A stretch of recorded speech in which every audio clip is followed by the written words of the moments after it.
सरकारकडून मिळणारा शुल्क परतावा वेळेत न मिळाल्यास खासगी वैद्यकीय महाविद्यालय सीईटी सेलद्वारे राबवल्या जाणाऱ्या प्रवेश प्रक्रियेमधून बाहेर पडतील असा इशारा आता देण्यात आलेला आहे। खासगी वैद्यकीय आणि दंत महाविद्यालय व्यवस्थापन संघटनेने हा इशारा दिलाय।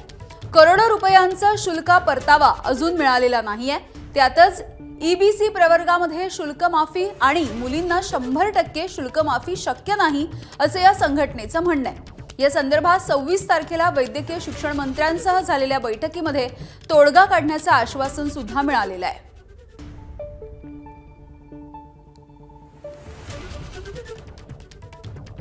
आणि याविषयी बोलूयात आमचे प्रतिनिधी वेदांत नेब आपल्याला अधिकची माहिती देतील।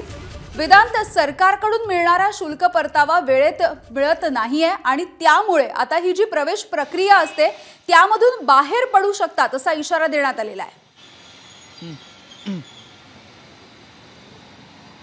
यामिनी या सगळ्या वैद्यकीय जे खाजगी महाविद्यालय आहेत त्यांच्या फी लाखोच्या घरात असतात आणि त्यामध्येच मुलींना मोफत शिक्षण देण्याचा GR राज्य सरकारने काढला आणि त्यासोबत ईबीसी प्रवर्गातील विद्यार्थ्यांना सुद्धा शिष्यवृत्ती मिळते आणि या सगळ्या शुल्काचा परतावा हा राज्य सरकारकडनं या खाजगी वैद्यकीय महाविद्यालयांना मिळत असतो। मात्र तो परतावा वेळेत मिळत नाही आणि करोडो रुपये हे राज्य सरकारकडनं या खाजगी महाविद्यालयांना येणं बाकी आहे। असं असताना सुद्धा यावर्षी अशाच प्रकारे पुन्हा एकदा ॲडमिशन प्रक्रिया राबवणं हे आपल्याला कठीण असल्याचं या खाजगी वैद्यकीय आणि दंत महाविद्यालय व्यवस्थापन संघटनेचं म्हणणं आहे।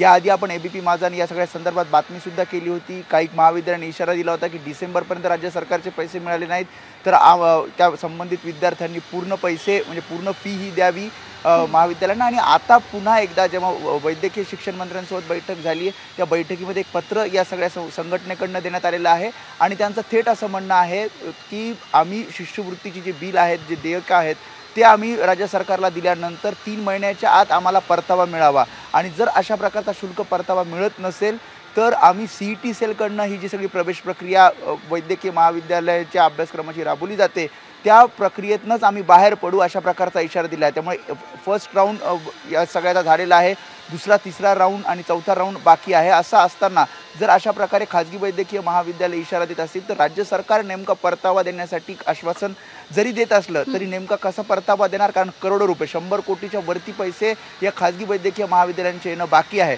त्यामुळे या इशाऱ्यानंतर राज्य सरकार नेमका काय निर्णय घेतं आणि विद्यार्थ्यांना जेव्हा अशा प्रकारची लाखोची फीस भरावी लागते त्या संदर्भात या सगळा निर्णय काय घेतं हे बघावं लागेल।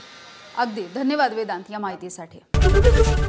एबीपी माझा, उघडा डोळे बघा नीट।